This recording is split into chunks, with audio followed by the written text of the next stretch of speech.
So now coming to second set of question for the same chapter and same topic, types of relation. देखिए अगला question भी almost वैसे ही जैसे हम लोग पहले कर चुके हैं, but just for the practice से यहाँ पे थोड़ा सा डिफरेंस है. डेफिनेटली रिलेशन यहाँ भी डिफरेंट है, यहाँ भी डिफरेंट है, ठीक है, बट स्टिल इक्विवेलेंस क्लास निकालना है. You have to prove that it's an like equivalence relation. यहाँ देखिए इक्विवेलेंस क्लास तभी एग्जिस्ट कर सकती है जब रिलेशन आपका इक्विवेलेंस रिलेशन होगा, ये आप ध्यान रखेंगे. तो दोनों ही केस में हमें सिद्ध करना है कि आपका रिलेशन जो है वो इक्विवेलेंस रिलेशन है. एक्स जो है 0 से 12 है, it's a set of integers, z stands for integer. Okay, relation is like a is related to b if mod of a minus b is divisible by 4. ठीक है, तो यदि mod of a minus b is divisible by 4 तो आपका relation आपको दिया हुआ है. So it's question number 1, a is related to b if mod of a minus b is divisible by 4. Now what does that mean? कोई भी number 4 से divisible कब होगा? जब आप 4 से उसे डिवाइड करेंगे and the remainder comes out to be 0. ठीक है, so and that happens only when it is a multiple of that integer. ठीक है, तो ये तभी संभव है जब वो मल्टीपल होगा 4 का. So when it is a multiple of 4 बच्चों, है ना. तो मल्टीपल ऑफ 4 का मतलब यहाँ पे अभिप्राय ये हुआ कि हम लिख सकते हैं कि mod of a minus b is nothing but 4 times m being an a natural number or maybe a whole number. 4 into 0, 0 is a multiple of every integer. ये ध्यान रखिएगा, 0 is a multiple of every integer. Okay, now let's start. तो start करते हैं. सबसे पहले for symmetric, of course we have to prove that the relation is symmetric, reflexive and transitive. Okay, तो अच्छा एक चीज और, सबसे पहले आपको शायद ये लग रहा होगा कि हम इक्विवेलेंस क्लास जब अच्छा we have to prove, okay, show that it's an equivalence relation. यदि देखिए यदि यहाँ पे ये होता है कि you have to find the equivalence class of 2, तो हम एज्यूम कर लेते कि फंक्शन आपका रिलेशन जो है वो इक्विवेलेंस है और हम इक्विवेलेंस क्लास निकालते the way we did it in the previous question, last video question. But यहाँ पे चलिए वो भी है कि हमें प्रूव भी करना है, तो हम जानते हैं हमें कैसे करना है. Let a is related to b. Now what does that mean? Mod of a minus b is 4 times m. Isn't that m being a whole number? We have already mentioned that earlier. ठीक है, so but देखिए mod of a minus b लिखें या b minus लिखें, is that going to make any difference? Like mod of 4 minus 2 लिखें या 2 minus 4 लिखें, in any case you are going to get 2. mod ensures कि आपको positive value मिले. ठीक है, so this imply mod of b minus a is same as mod of a minus b, so it's a multiple of 4. So therefore b is related to a.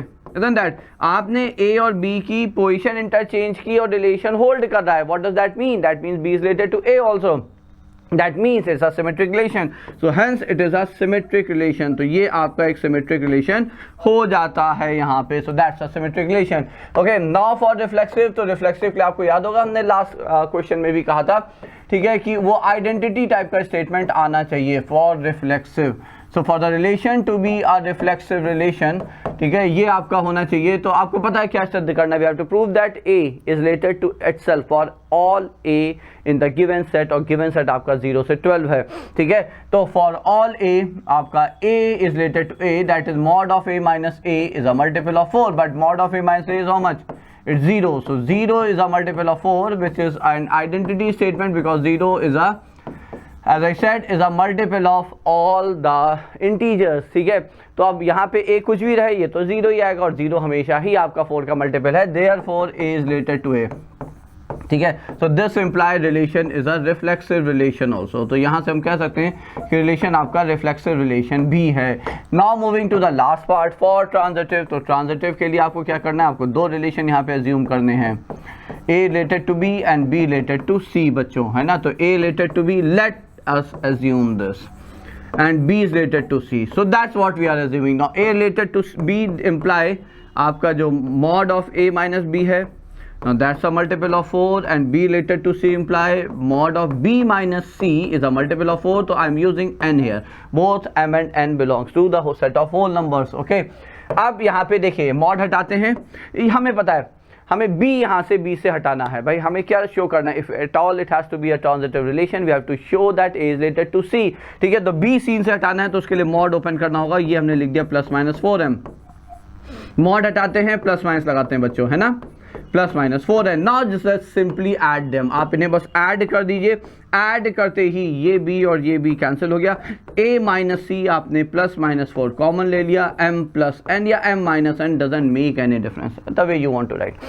अब जब आप mod लगा दोगे यहाँ पे तो क्या हो जाएगा? मॉड लगाते ही आपका ये ये पूरा का पूरा सारा मॉड में आ जाएगा, ठीक है। तो ये होल नंबर हो जाएगा m प्लस n या m minus n whatever write it, and this is nothing but mod of 4, mod of plus minus 4 is 4, तो 4 का मल्टीपल ही आया। So mod of a minus c is a multiple of 4, that means a minus c is divisible by 4, so this imply a is related to c. So we have proved if a is related to b and b is related to c, imply a is related to c, hence it is a transitive relation. तो ये symmetric हो गया, reflexive हो गया, transitive हो गया, hence it is an equivalence relation. अब आते हैं equivalence class of 2. देखिए how to write equivalence class of 2, तो 2 is related to a. Equivalence class of 2 contains all those elements A in the set given set 0 to 12, whole numbers from 0 to 12 which are related to A. So this imply mod of 2 minus A is a multiple of 4. ठीक है, अब यहाँ पे देखिए A की value या A minus 2 रख लीजिए, बात एक ही है। A की वैल्यू या यहाँ पे 2 होगी या 6 होगी या 10 होगी। 2 minus 2, 0 is a multiple of 4, 2 minus 6 is a multiple of 4, 2 minus 10 is a multiple of 4, and that's it. So therefore equivalence class of 2 contains the elements 2, 6 and 10. So that's the first question here. तो ये आपका यहाँ पे पहला question हो जाता है बच्चों। Now let's move to the second question. चलिए आगे बढ़ते हैं, अगला क्वेश्चन देखते हैं। Just a minute. तो नेक्स्ट क्वेश्चन जो है आपका वो है let n denote the set of natural number R be the relation from n cross n, ठीक है, where it is given that a b is related to c comma d if ad into b plus c is equal to bc into a plus d. Now that's interesting, so let me remember it. ad into दूर दूर का product पास का सम is equal to पास का product दूर का सम. Okay, now we have to prove that it's an equivalence relation. Fine, just a minute. तो देखिए भाई a comma b is related to c comma d if what's the relation, दूर दूर का product into पास का सम, पास पास का प्रोडक्ट इंटू दूर का सम. ओके, तो सबसे पहले as we know we will starting for symmetric relation. तो for the relation to be symmetric, तो सिमेट्री के लिए क्या मानेंगे, A B is related to C D and we have to prove that C D is related to A B. तो ठीक है, a comma b, so let a comma b is related to c comma d. Now we know that this is nothing but, तो ये आपका हो जाएगा. So this imply as we have written it here again, तो ad into b plus c is equal to bc into a plus d. बच्चों ये आ गया आपका यहाँ पर. अब क्या करें, तो भाई अब देखिए दिमाग में ये रखना है कि यदि C D is related to A B, तो आपको चाहिए क्या, हमें चाहिए C D is related to A B. तो देखिए आपका रिलेशन कैसा बनना चाहिए, दूर दूर का प्रोडक्ट इज इनटू पास का सम इज इक्वल टू पास का प्रोडक्ट दूर का सम. तो बस ऑर्डर रिवर्स कर दे भाई, L H S is equal to R H S, हमने आर एच एस को एल एच एस में लिख दिया और एल एच एस को आर एच एस में ले गए and you got it whatever we need. ठीक है, अब आप यहाँ से कंक्लूड कर सकते हैं this imply C comma D is related to A comma B, hence it is uh what symmetric relation. तो ये हो गया आपका यहाँ से सिमेट्रिक रिलेशन. अब आते हैं लाइक ट्रांजिटिव पे. तो transitive I think sorry reflexive पे. तो reflexive I think won't be a problem here, because reflexive के लिए आपको a comma B is related to a comma B ही लिखना है और वो आइडेंटिटी स्टेटमेंट आ जाएगा. So a comma B must be related to a comma B for all possible pairs a comma B. So what does that mean, a b into a plus b, दूर दूर पास पास is equal to पास पास का product and दूर दूर का सम. यही आया आपका. So that's always true. So that's an identity. So as I always say आप देखिए, आप ये चौथा क्वेश्चन देख रहे हैं, यहाँ पे हमें ये प्रूव करना है कि ये रिफ्लेक्सिव है. तो एज आई सेड कि must be an identity statement, वो आइडेंटिटी स्टेटमेंट आपका होना चाहिए. रिफ्लेक्सिव हो गया. Now the last part is transitive here. So that can be interesting. So transitive के लिए हम मानेंगे let a comma b is related to c comma d and c comma d is related to e comma f.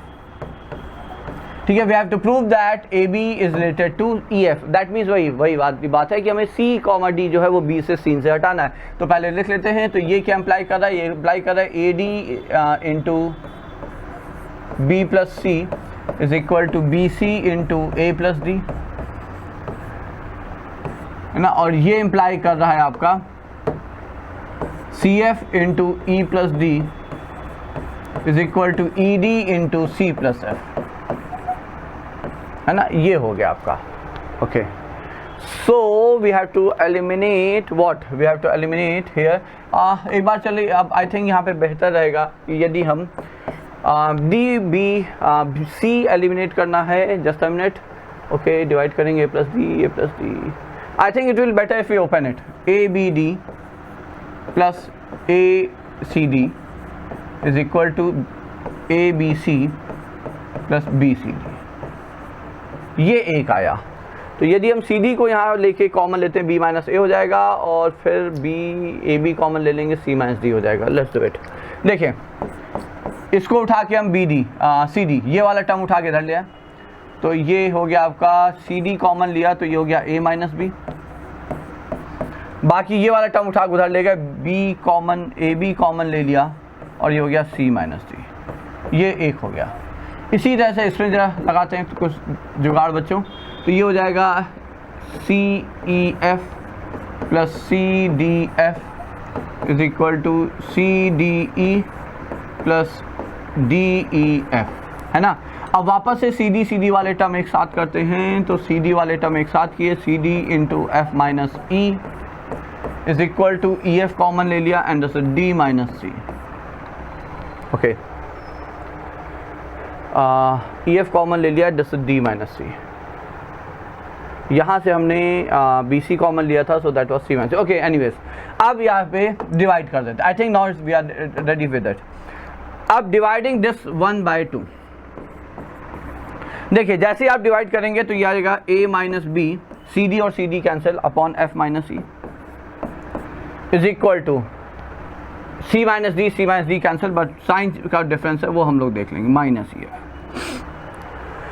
ठीक है, तो ऐसा करते हैं, ये ऐसे करते हैं, ये ऐसे करते हैं, ये आएगा, तो एक ही पैटर्न आ जाएगा, A minus E upon E minus. अब जब मल्टीप्लाई कर देते हैं तो A E F minus B E F is equal to A B E minus A B F. ठीक है, सारे टर्म्स एक तरफ ले आते हैं, पॉजिटिव मतलब ये उठा के धर लिया है, तो ये हो गया आपका A F common and then this is like ये उठा के लिया है, तो E plus B is equal to, ये उठा के उधर ले गए. ठीक है, तो ये b और e कॉमन हो जाएगा and this is like a plus F. अब आप यहाँ पे देखिए कि क्या a comma b is related to e comma F. Answer is yes. कैसे? देखिए, यहाँ से अब आप लिख सकते हैं दिस इम्प्लाई, अब देखिए बच्चों, a comma b is related to e comma F. दूर दूर A F is equal to into पास का sum b and then pass का product b into दूर का sum a plus f, and that's it. So a comma b is related to e comma f. That means the function is an equivalence, or the relation is a equivalence relation. Okay, so that's it. So those were the two other questions based on the types of relation where we have to prove that the relations were equivalence relation. So that's it. Now in the next one you will get the questions related to functions.